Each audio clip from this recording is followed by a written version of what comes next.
नमस्कार दोस्तों, जय हिंद। मैं आज लेकर के हाजिर हूं आपको आगे की तरफ। ठीक है, एपी का आगे वाला जो क्वेश्चन आपके पास में उसको हम करवाएंगे।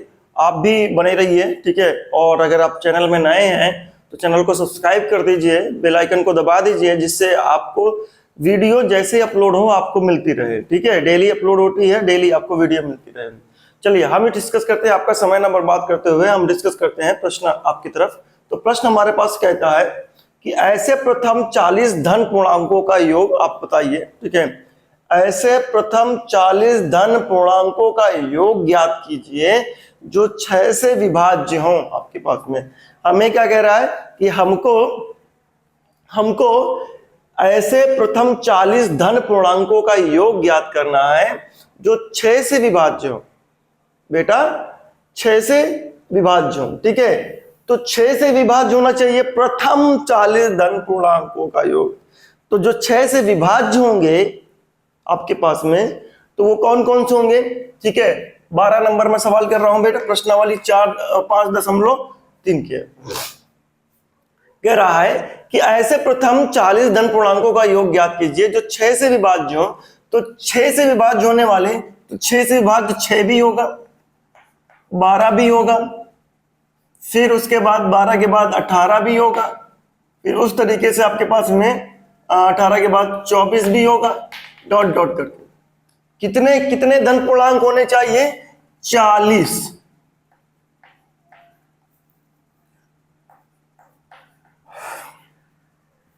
अगर 40 धन पूर्णांक है तो 40 पद भी होंगे। हाँ, बिल्कुल। अब आगे की तरफ अगर देखा जाए तो हमें इन टोटल धन पूर्णांक कितने हैं? 40, जो कि आपके पास में n की वैल्यू क्या हो गई? 40। हमें इन धन पूर्णांकों का योग चाहिए, तो इसका मतलब हमें योग यहां से लेकर के पूरे 40 तक का, यानी प्रथम n पदों का योग, प्रथम n पदों का योग। अगर आपको 40 तक का योग चाहिए 6 से लेकर के, प्रथम n पदों का योग, Sn का फार्मूला ही हो गया n/2 2a plus n-1 d। बेटा जी Sn यानी S40 40/2 बेटा जी गुणे 6, 40 - 1 39 इंटू 6। ठीक है, समझिएगा। 40 आप देखें 20, ये 6 2 बार आया, ये 6 39 बार आया, ये 6 2 बार है, ये 6 39 बार है। तो टोटल मिलाकर 39 बार 2 बार गुणे 41 बार 6 हो गया। ठीक है, तो गुणा हो जाए आपके पास में, गुणा हो जाएगा। 2 × 12 120, 12 का नम 12, 12 चौक 48, 48 और 1 49। ठीक है, फिर से 12 का नम 12, 12 चौक 48 और 1 49 आपके पास में। तो आपके पास 4920 योग आएगा। पॉज करिए, वीडियो को नोट करिए बेटा, फटाफट नोट कर लीजिए, पॉज करके वीडियो को नोट कर लीजिए। चलिए हम आगे की तरफ डिस्कस करते हैं। 13 नंबर,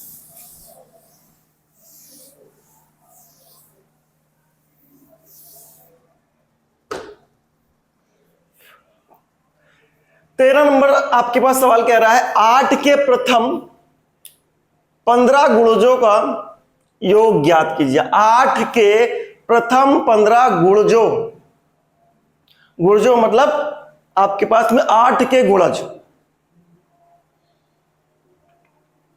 गुणजों मतलब क्या है? जिनके आपके पास में, जिनके फैक्टर में, यानी जिसके गुणनखंड में 8 आया, 8 आता हो।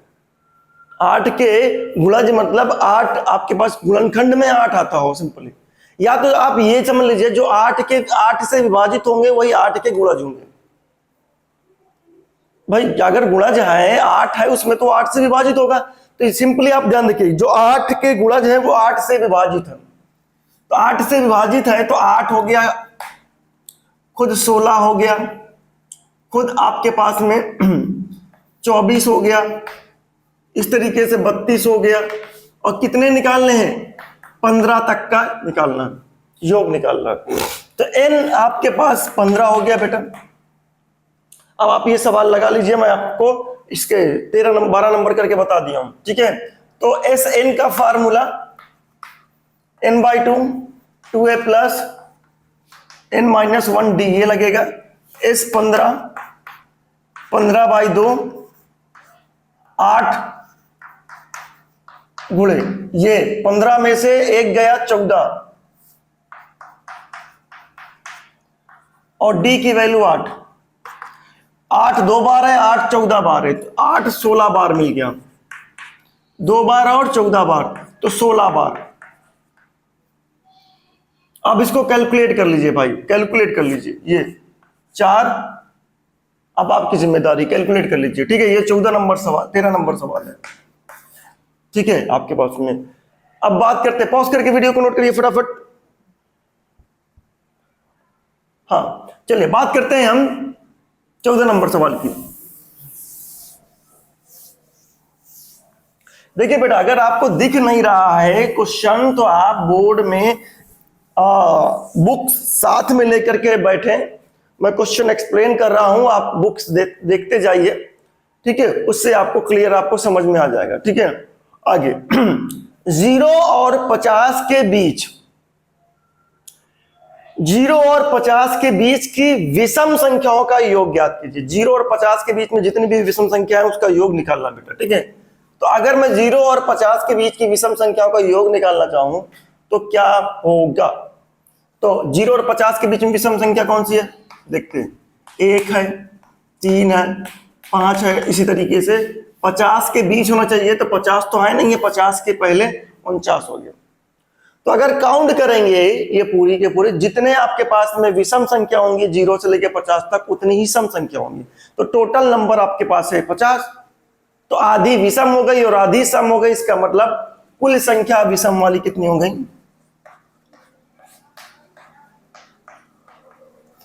कुल संख्या हो गई आपके पास में n बराबर 25। योग की अगर बात करें Sn बराबर n/2, अब आपको सब कुछ पता गया चल चुका है, a प्लस n-1 d, ठीक है। इसे आप कैलकुलेट करिए, ठीक है, कैलकुलेट कर लीजिए आप। n की वैल्यू 1, आप सॉरी 25 हो गई, a की वैल्यू आपके पास में 1 है, d आपके पास में 2 निकलेगा, आपके पास में d आपको 2 निकलेगा, वो रख करके आप कैलकुलेट कर लीजिए, आंसर 625 आएगा बेटा, ठीक है। पॉज करके वीडियो को नोट कर लीजिए, फिर आगे की तरफ डिस्कस करते हैं। क्वेश्चन नंबर 15, ठीक है, पॉज करिए, बुक साथ में ले लीजिए क्योंकि अब मैं क्वेश्चन ऊपर नहीं लिखूंगा, बहुत बड़े बड़े क्वेश्चन है। चले बेटा, प्रश्न आपके पास बुक है, बुक से आप देखिए, ठीक है, क्लियर है, बुक से देखिए आपके पास में, बुक से कैसे मिलेगा आपके पास में। चलिए देखिए आगे, प्रश्न नंबर 15 कह रहा है, निर्माण कार्य से संबंधित किसी ठेके में एक निश्चित तिथि के बाद कार्य को विलंब से पूरा करने के लिए जुर्माना लगाने का प्रावधान है। एक ठेका दिया गया है, अगर उस ठेके में जो कार्य किया जा रहा है उस कार्य को उसके निश्चित समय, यानी जो समय सीमा निर्धारित की जाती है कि आपको 1 महीने में कार्य कंप्लीट करना है, 2 महीने में कार्य कंप्लीट करना है, 3 महीने में, जैसा भी आपके समझिए, ठीक है। जो आपको समय दिया गया है कि मुझे इतने दिन में मेरा काम कंप्लीट करके दीजिए, किसी ठेकेदार को आपने ठेका दे दिया, ठेका देने के बाद कहिए आप उससे कि मुझे 1 महीने के अंदर या 2 महीने के अंदर आप काम कंप्लीट करके दे दीजिए। आपने उसको समय सीमा दिया, तभी उसने आपका ठेका लिया, ठीक है। और ठेका देने के बाद उसके साथ आपने एक और एग्रीमेंट कर लिया कि अगर आप समय के बाद कंप्लीट करके देते हैं, समय के अंदर नहीं कंप्लीट करते हैं, समय के बाद कंप्लीट करते हैं, तो आपको क्या कहते, पेनाल्टी के रूप में देना पड़ेगा पैसा। पेनाल्टी के रूप में पैसा मतलब आपके पास में विलंब शुल्क देनी पड़ेगी, ठेकेदार को देनी पड़ेगी, हमें नहीं देनी पड़ेगी, ठेकेदार को जो काम लिया है उसको विलंब शुल्क देनी पड़ेगी। ये प्रश्न कह रहा आपके पास में, ठीक है। निर्माण कार्य से संबंधित किसी ठेके में एक निश्चित तिथि के बाद, जो समय निर्धारित किया गया उसके बाद कार्य को विलंब से पूरा करना, अगर उसके बाद आपने कार्य किया तो वो विलंब से होगा आपके पास में, करने के लिए जुर्माना लगाने का प्रावधान इस प्रकार है। जुर्माना जो लगाया जा रहा है वो इस प्रकार है, पहले दिन के लिए 200 रुपए, दूसरे दिन के लिए 250 रुपए का जुर्माना होगा, तीसरे दिन के लिए 300 रुपए का जुर्माना होगा, इत्यादि आपके पास में। तो जुर्माना आपके पास लगेगा, जुर्माना जो लग रहा है प्रथम दिन मतलब 200 रुपए। ये आप जरा देखें, पहले दिन का 200 रुपए है, दूसरे दिन का 250 रुपए है, तीसरे दिन का 300 रुपए है, और सब में 50-50 गैप है। और कह रहा है प्रत्येक दिन में क्या कह रहा है, आगे की तरफ कह रहा है इत्यादि, अर्थात प्रत्येक उत्तरोत्तर दिन, उत्तरोत्तर मतलब आगे वाले दिन, प्रत्येक उत्तरोत्तर दिन इसके बाद, यानी प्रत्येक पीछे वाले दिन से आगे की तरफ, ठीक है, प्रत्येक उत्तरोत्तर दिन का जुर्माना अपने से ठीक पहले दिन के जुर्माने से 50 अधिक है। अपने से ठीक पहले दिन के जुर्माने से 50 अधिक है। अगर मैं चौथे दिन का जुर्माना लिखता हूं तो तीसरे दिन से 50 अधिक होगा, तीसरे दिन से 50 अधिक तो 350 हो जाएगा। पांचवें दिन का जुर्माना लिखता हूं तो ठीक पीछे दिन से 50 अधिक होगा तो 400 हो जाएगा। इस तरीके से ये बढ़ता जाएगा जुर्माना, ठीक है। आगे की तरफ, एक ठेकेदार को जुर्माने के रूप में कितनी राशि अदा करनी पड़ेगी, जुर्माने के रूप में कितनी राशि अदा करनी पड़ेगी यदि वह इस कार्य को 30 दिन विलंब कर देता है। अगर कार्य को 30 दिन विलंब कर देता है तो कितनी जुर्माने के रूप में राशि अदा करनी पड़ेगी बेटा जी, ठीक है। तो कार्य का विलंब जो है,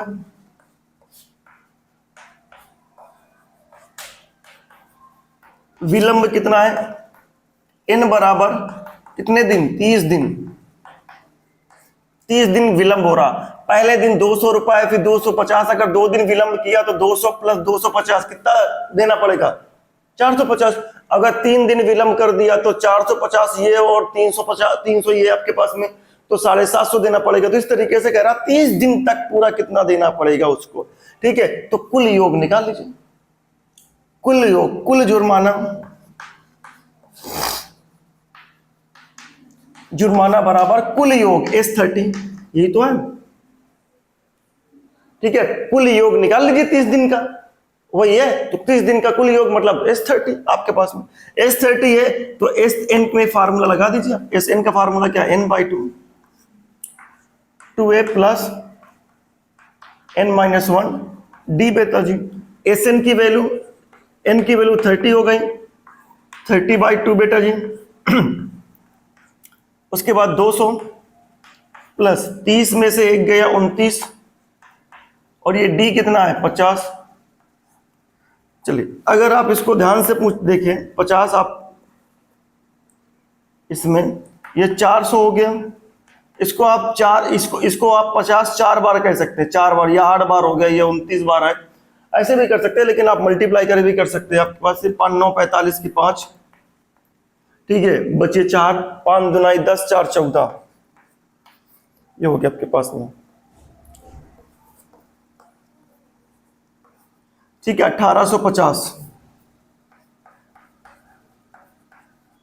1850 आया, ये आप इसको कैंसिल कर लीजिए, 9, ठीक है। उसके बाद आपके पास में 9 हो गया, 4 हो गया, सॉरी 2 हो गया, 5 हो गया, ठीक है। ये अब 30 का मल्टीप्लाई कर लीजिए बेटा, 30 का मल्टीप्लाई करेंगे, 3 × 5 = 15, ये भी कट गया, 3 × 5 = 15, 0 पीछे रहेगा, 3 दूना 6 1 7, 3 9 27, कितना पेनाल्टी जुर्माना, कुल जुर्माना कितना होगा,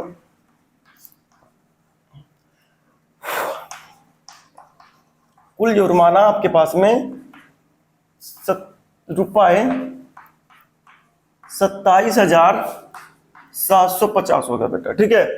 पॉज करिए वीडियो को, पॉज करिए वीडियो को, पॉज करिए वीडियो को, नोट करिए, ठीक है। ये आपके पास में प्रश्न नंबर बेटा 15 है, प्रश्न नंबर 15। चलिए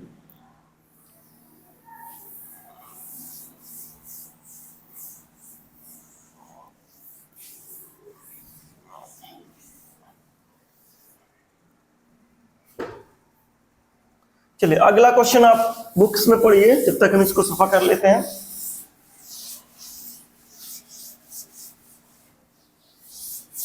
अगला जो क्वेश्चन है,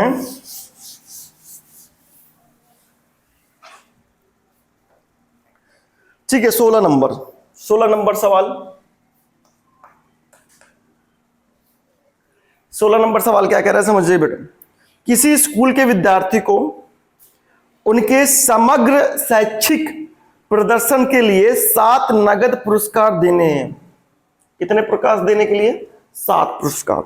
किसी स्कूल में विद्यार्थियों को उनके समग्र शैक्षिक यानी स्कूल एकेडमिक जो आपके पास परफॉर्मेंस होती है, जैसे आप रिजल्ट आता है, घोषित होता है, ठीक है, कोई स्पोर्ट वगैरह में है, ठीक है, कोई आपके पास में एक्टिविटी में आपने पार्टिसिपेट किया हुआ है, तो उसमें आप पोजीशन जब आती है तो उस पोजीशन के अकॉर्डिंग आपको फिर अवार्ड्स दिए जाते हैं। किसी स्कूल में विद्यार्थियों को उनके समग्र शैक्षिक प्रदर्शन के लिए 7 नगद पुरस्कार देने के लिए 700 रुपए की धनराशि रखी गई है। ठीक है, जो 7 पुरस्कार देने हैं, उस 7 पुरस्कार देने के लिए कितनी राशि रखी गई है?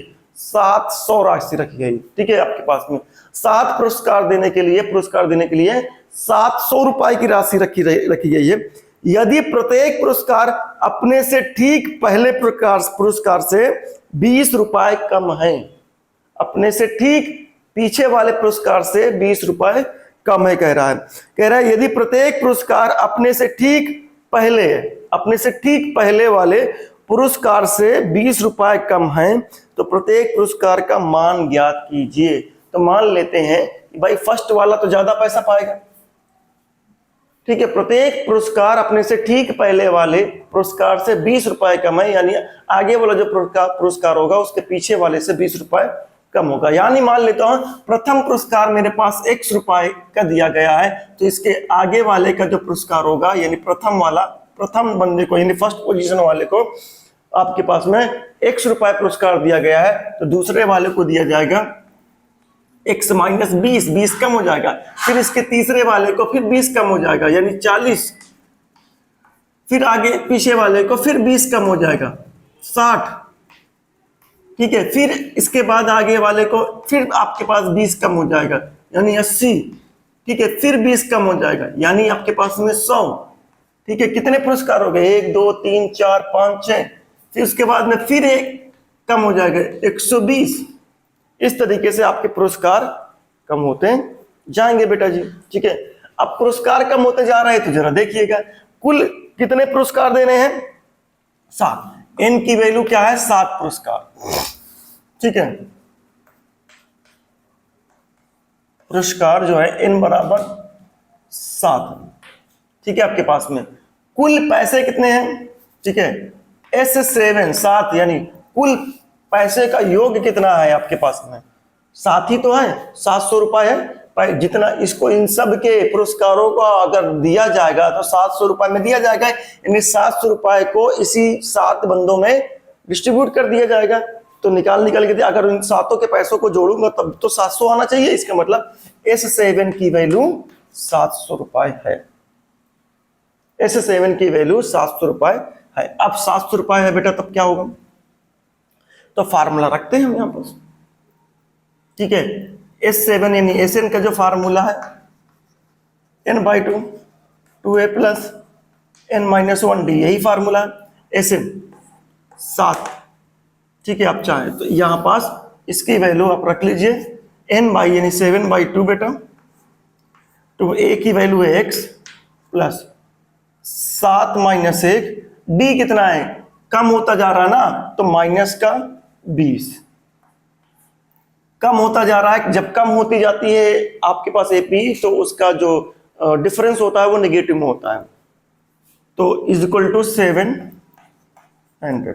ये 700 उधर जाएगा, 7 उधर जाएगा, 2 उधर जाएगा, तो 2 तो मल्टीप्लाई हो जाएगा, 7 डिवाइड हो जाएगा। 7 जैसे डिवाइड होगा तो 7 से 7 खत्म हो जाएगा, 2 मल्टीप्लाई हो जाएगा तो 200 बचेगा। ये उधर चलो 100 आप लिख लीजिए, अभी बाद में आप 200 कर दीजिएगा।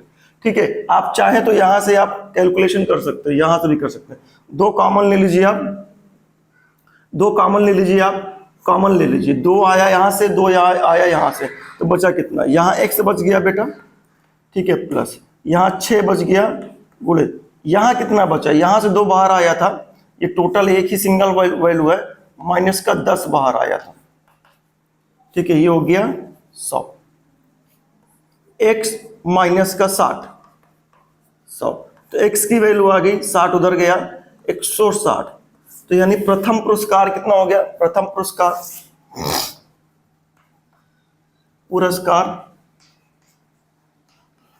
ठीक है, आपके पास में प्रथम,